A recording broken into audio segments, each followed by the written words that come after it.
Assalamualaikum warahmatullahi wabarakatuh. Yang kami hormati Ibu Heriati Eskom MSI selaku dosen pengampu mata kuliah metode penelitian bisnis. Perkenalkan, kami dari kelompok 9. Baik, sebelumnya perkenalkan, nama saya Idris Nasional. Saya di sini sebagai moderator yang memandu presentasi kami kali ini. Dan saya tidak hanya sendiri, saya ditemani rekan kelompok saya, yaitu Budita Wijaya, Herman Febriansyah, dan Hidarianto. Baik, kita masuk dalam materi presentasi mengenai tentang pengaruh pelatihan kerja dan kepuasan karyawan terhadap produktivitas di Hotel Santika Jakarta Barat. Untuk membaca materi pertama oleh saya sendiri.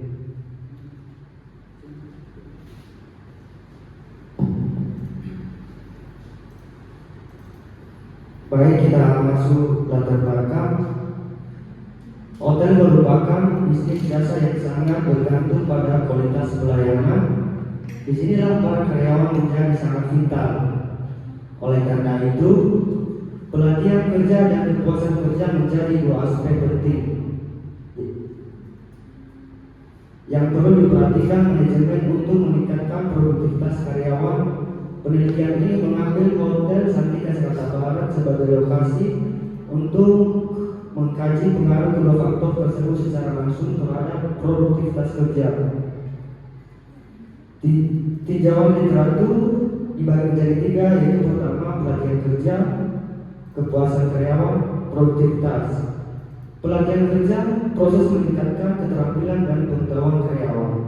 Kepuasan karyawan tingkat kepuasan karyawan terhadap pekerjaan. Produktivitas ukuran efisiensi dalam penghasilan output. Kerangka konseptual dan dibacakan oleh teman saya. Ya, kerangka konseptual variabel independen, pelatihan kerja X1, kepuasan kerja X2, variabel independen produktivitas Y. Hipotesis pelatihan kerja berpengaruh positif terhadap produktivitas. 2. Kepuasan karyawan berpengaruh positif terhadap produktivitas. Yang ketiga, pelatihan kerja dengan kepuasan karyawan bersama-sama berpengaruh terhadap produktivitas.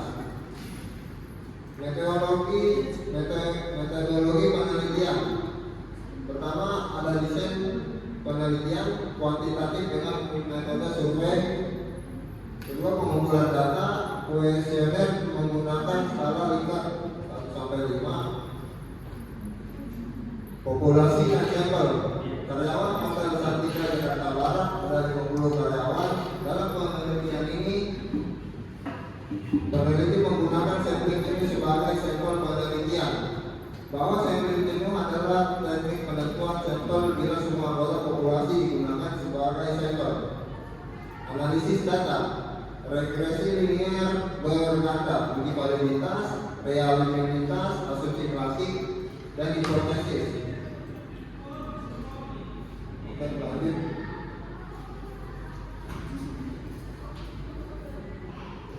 Oke, selanjutnya saya akan menjelaskan mengenai gambaran responden, di mana penelitian ini menggunakan pendekatan survei atau bisa dibilang menggunakan teknik sampling jenuh, di mana responden ada 50 responden.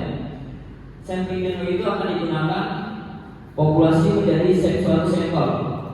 Jadi di sini kita akan menjelaskan berikut keterangan dan bobot nilai dari kuesioner. Ada 5 skala Likert. Yang pertama ada SS sangat setuju, S setuju, N netral, TS tidak setuju, dan SPS sangat tidak setuju. Masing-masing keterangan ini ada bobot nilainya dari 5, 4, 3, 2, 1. Oke, di sini kita masuk dalam penilaian responden. Di X1 sampai X5 itu ada 5 pertanyaan dari masing-masing 50 responden. lalu ada X2 sampai X5, Y1 sampai Y5. Di sini ada masing-masing nilainya. Lalu dari masing-masing nilai di sini kita akan menguji menggunakan uji validitas, apakah valid ataupun tidak validnya. Di sini ada yang namanya nilai R-table. R-table ini kita lihat N ini adalah responden. Responden itu kita menggunakan 50 orang. Jadi di sini ada 0,279, di mana nilai R-table itu adalah 0,279 dan nilai R itu harus lebih besar daripada nilai R-table untuk dinyatakan suatu uji validitas itu valid. Pertama, R itu ada 0,73 lebih besar daripada 0,279, maka R itu disebut dinyatakan valid. Mungkin bisa dibilang dari X1 sampai Y5 itu lebih besar daripada 0,279, maka dinyatakan valid. Oke, di sini lanjut. Setelah kita menguji validitas, di sini ada yang namanya uji reliabilitas berdasarkan dengan hasil kurang alfa itu 0,973 dari item 15 item pertanyaan, di mana kurang alfa itu lebih besar daripada nilai yang harus di standar minimum reliabilitas yaitu 0,70.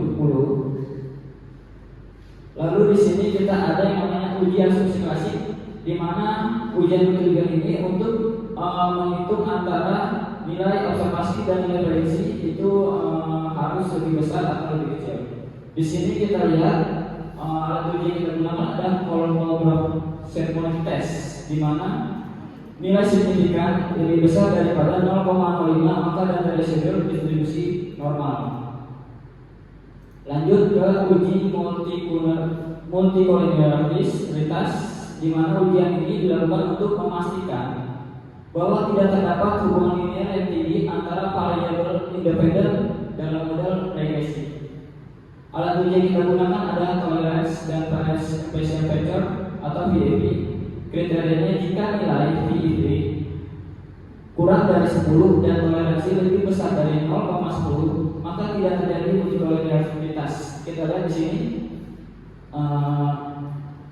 nilai toleransi itu adalah 0,164, maka dia lebih besar, dan nilai FDF-nya itu adalah kurang dari 10 atau 6,079. Next.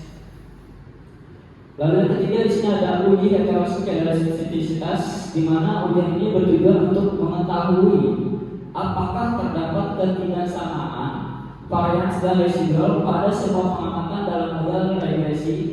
Alat uji yang kita gunakan adalah Glaser atau Scatterplot. Di sini kita menggunakan Scatterplot, di mana nilai signifikan lebih besar dari 0,05, maka tidak terjadi heteroskedasisitas. Kita lihat di sini titiknya ini bersebaran dan dia tidak berkumpul, di mana kalau bersebaran ini maka tidak terjadi yang namanya tidak terjadi namanya heterogenitas. Next. Lalu yang keempat ada autokorelasi, di mana itu mengetahui apakah terdapat korelasi antara residual pada suatu observasi dengan residual lainnya. Biasanya penting nih untuk data time series, tetapi bisa juga dicek untuk data cross-sectional. Kita menggunakan alat uji derivation, di mana nilai mendekati 2 menunjukkan tidak adanya autokorelasi, atau bisa dibilang nilai DW itu ada 1,059. Next. Lalu di sini ada uji F simultan, diketahui nilai signifikan 0,00 kurang dari 0,05 F atau 46542 lebih dari F. Tabel ini 3195. Secara keseluruhan hubungan X1 dan X2 memiliki hubungan yang signifikan. Next. Uji T parsial. Uji T parsial ini adalah nilai signifikan X1 0,649. Ya bisa lihat dari teman-teman untuk perhatian kerjanya 0,649. Secara parsial X1 terhadap Y tidak memiliki hubungan yang signifikan. Lalu masuk ke koefisien determinasi. Diketahui nilai adjust R-square sebesar 0,050, maka berkesimpulan bahwa temuan pengaruh variabel dependen terhadap variabel dependen secara simultan bersama-sama sebesar 65%. Next. Untuk persamaan PWC-nya, dalam penelitian ini dirumuskan sebagai berikut: Y sama dengan A plus B 1 X1 plus B2 TB X2 plus E, di mana Y-nya itu 4320 sama dengan 0,098 plus 0,697. Dilihat dari hal ini menunjukkan bahwa suatu hasil dari persamaan PWC linear berganda dapat diinterpretasikan seperti di bawah ini. Dapat melihat bahwa nilai suatu konstanta sebesar 4.720, di mana nilai produktivitas karyawan sebesar itu. Lalu untuk suatu nilai ketika pelatihan kerja dan kepuasan kerja nilai sebesar 0, maka nilai suatu produktivitas karyawan dapat diprediksi sebanyak 4.720. Variabel X1 yaitu pelatihan kerja mendapatkan nilai sebesar 0,098. Hal ini menunjukkan bahwa suatu ketika pelatihan kerja mengalami peningkatan, nantinya pasti berdampak ke peningkatan produktivitas karyawan sebanyak 0,098. Oke, selanjutnya akan dibacakan oleh teman saya Herman. Baik, kita masuk ke kesimpulan. Pelatihan kerja berpengaruh positif dan signifikan terhadap produktivitas karyawan. Hasil analisis menunjukkan bahwa semakin baik dan terstruktur pelatihan kerja yang diberikan kepada karyawan, maka produktivitas mereka dalam melakukan tugas juga meningkat. Lalu yang kedua ada kepuasan karyawan, berpengaruh positif dan signifikan terhadap produktivitas karyawan. Jika kepuasan yang tinggi terhadap lingkungan kerja, kompensasi hubungan antar rekan kerja dan manajemen terbukti mampu meningkatkan motivasi dan hasil kerja karyawan. Lalu untuk yang ketiga ada pelatihan kerja dan kepuasan karyawan secara simultan berpengaruh signifikan terhadap produktivitas karyawan. Hal ini menunjukkan oleh nilai koefisien determinasi yang tinggi dan uji F yang signifikan, yang menunjukkan bahwa kedua variabel secara bersama-sama mampu menjelaskan sebagian besar variasi produktivitas karyawan di Hotel Santika Jakarta Barat. Lalu untuk saran yang pertama, peningkatan program pelatihan. Manajemen hotel disarankan untuk terus mengembangkan program pelatihan yang relevan dan berkala, yang tidak hanya fokus pada hard skill tetapi juga soft skill guna mendukung profesionalisme karyawan. Yang kedua, perhatian terhadap kepuasan karyawan. Faktor-faktor yang mempengaruhi kepuasan karyawan seperti kompensasi, lingkungan kerja, dan hubungan dengan atasan perlu dijaga dan ditingkatkan agar dapat mempertahankan kinerja karyawan. Lalu untuk yang terakhir ada evaluasi berkala. Hotel sebaiknya melakukan evaluasi berkala terhadap program pelatihan dan tingkat kepuasan karyawan sebagai dasar perbaikan kebijakan SDM agar tetap adaptif terhadap kebutuhan dan tantangan industri perhotelan.